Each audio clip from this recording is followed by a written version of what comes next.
Today we're going to be looking at the beginnings of the Korean War, which lasted from 1950 to 1953.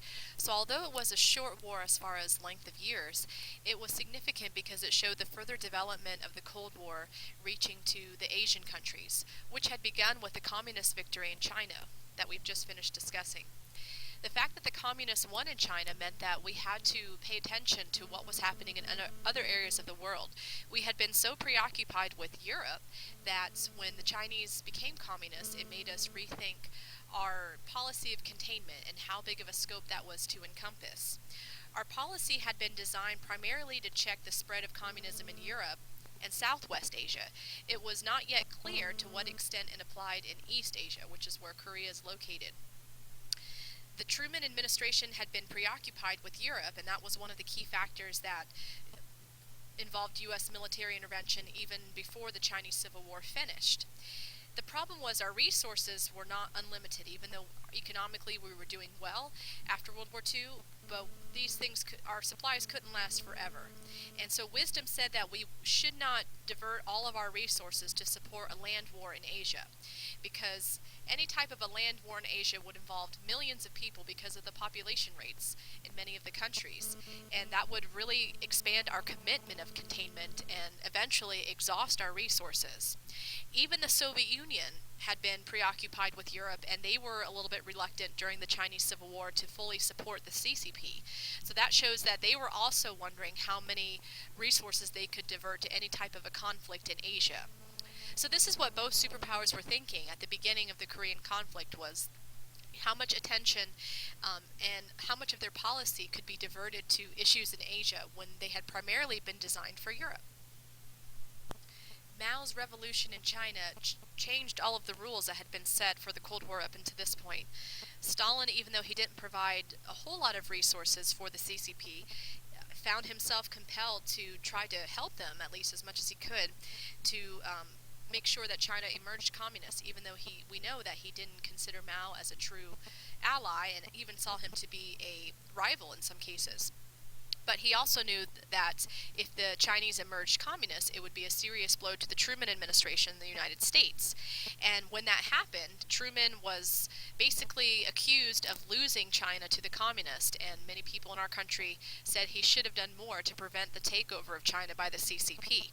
So pretty much in 1950, which was directly after the Chinese Civil War ended with a communist victory, there was a remarkable series of events that propelled our government into a situation that we had tried to avoid up to this point, which was a full-out land war in Asia against the Chinese communists. One thing you'll see here about the Korean War is that the Chinese do get involved at a certain point, and that's pretty much our worst-case scenario. And so the Cold War became hot at this point with a direct attack in Korea, but the United States and the Soviet Union were fighting this war through the Koreans rather than through themselves. Let's look at the situation for Korea first and its background. I'm using mostly information from a different book that I used to teach out of for the Cold War called A Hard and Bitter Peace. So a lot of the information that you're seeing on this recording is not found in your Cold War book. So it's really important to take notes from what you hear on the recording here. We know that the location of Korea, it's a peninsula that juts out from southeast Manchuria. So it's at the juncture of three big countries, China, the Soviet Union, and it's close to Japan. So its location makes it a prime target. We know that the Japanese took over Korea when we talked about the rise of Japan during our World War II unit. Korea was one place that they annexed in the early 1900s. And then, of course, during Imperial Japanese rule, leading all the way through the Second World War, they kept control of Korea. Under Japanese control, there was a lot of conditions put on the people of Korea. Some were positive and some were negative. On the positive side, the Japanese did try to industrialize and modernize the Korean peninsula. They built factories, roads, hospitals, schools. They improved sanitation and medicine, and they pretty much transformed the Korean economy. But negatively, their rule was harsh. They exploited Korean natural resources. They drained off the productive efforts of the Korean people. They set up a brutal police state to control the Korean people. So the standard of living fell for a lot of Koreans because they were exploited so much by the Japanese. So the Japanese benefited off of the production of the people of Korea, and the Korean people were the ones who paid the price. Korean laws and customs were banned, so that pretty much put their culture underneath the surface, and they had to abide by Japanese principles. And so, pretty much, the Japanese were aiming to transform Korea into another province of Japan. Their efforts to destroy the native culture of Korea were not entirely successful, and in some ways, they may have even been counterproductive because they helped to kind of begin a national liberation movement among the Korean people. As the Japanese cracked down on any attempts by the Korean people to proclaim self-determination, a lot of Koreans fled their country to try to step outside the situation and plan future movements for liberation. Some of these people went to Russia and studied. A number of young Koreans went there, and these people were instrumental in forming the Korean Communist Party in 1925. When World War II began, and especially when the Japanese attacked Pearl Harbor and brought America into the war, the Korean people finally saw a ray of hope, because for so long they were a forgotten people. They were forced to take on Japanese names and speak the Japanese language. And so now they realized that the Japanese were beginning to overextend themselves with fighting the Americans and the British in the Pacific. And so the Koreans were hoping that once the Japanese were defeated, they might have the chance for independence, which never really happened for them, as we'll see. Unfortunately for the Korean people, they were given these false hopes even by people like Roosevelt and Churchill themselves, when they had actually made statements during World War II that a post-war Korea should become free and independent. And Stalin even agreed to this at the Tehran conference, so the Korean people were assuming that that's what would happen to them after World War II ended. So now let's look at what happened to Korea after World War II was over and the Japanese were defeated. If you look at page 50 of your Cold War book, you can see where it talks about this, where it says background to the conflict. It was decided with an order that was produced called General Order Number 1 that the 38th parallel, which is a latitude line that runs through pretty much the middle of Korea, was going to be the division of where the Japanese would have to surrender.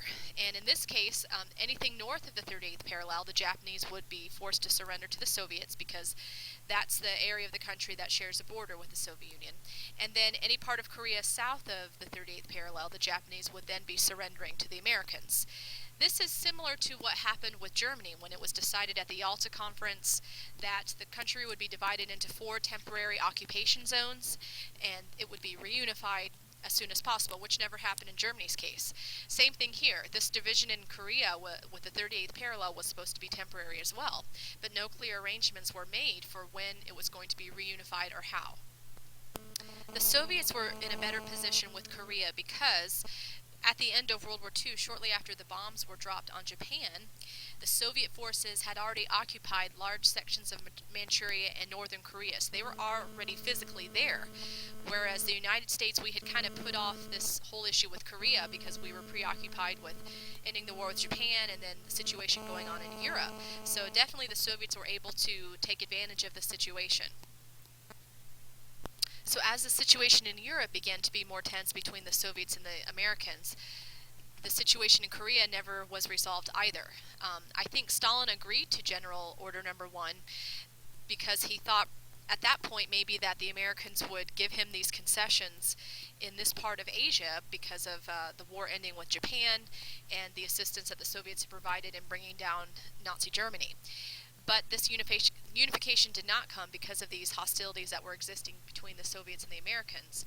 And so therefore Korea was involved in an internal struggle for control between groups that emerged within the country, and then of course you've got these outside forces of the Soviets and the Americans also taking interest.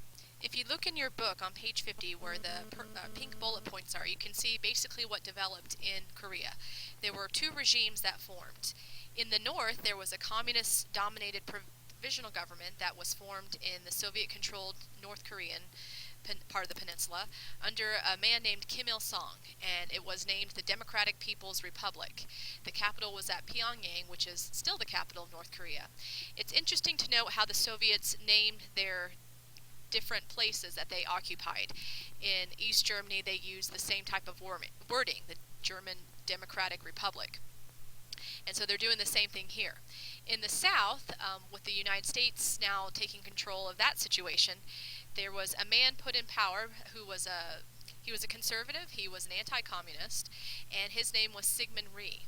And we proclaimed the Republic of Korea with its capital at Seoul, which is also still the capital of South Korea. So both of these men, Syngman Rhee and Kim Il-sung, had different experiences in their life, but they did share some common goals that you can see on page 50. They were both Korean nationalists, they both wanted to end the division of Korea, and each of them saw himself as the future leader of a united Korea. They used the superpowers to their advantage the best that they could to try to achieve that objective. Once these two regimes were in place, the difference was Kim Il-sung immediately began to nationalize industry, confiscate landed estates, which prompted a lot of people, including lots of industrialists and landlords, to flee to the south. In the southern part of Korea, Syngman Rhee, who was elderly at this point, was looking to the Americans for instituting any type of economic reforms, but we avoided doing that. Instead, we tried to set up a representative assembly to see that elections were held, and then we were going to let the elected Korean officials decide their own policy.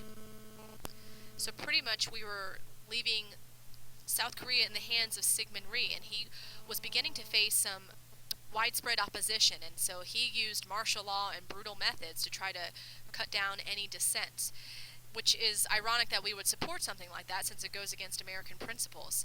But we still admitted them to the United Nations, and we recognized the legitimacy of the government, which would be a big mistake for us in the future. At that point, now that North Korea was firmly in the hands of Kim Il-sung and South Korea was in the hands of Syngman Rhee, both the superpowers began to disengage their forces, which you can see that here. Problem was, they were leaving the country of Korea highly unstable and on the verge of a civil war.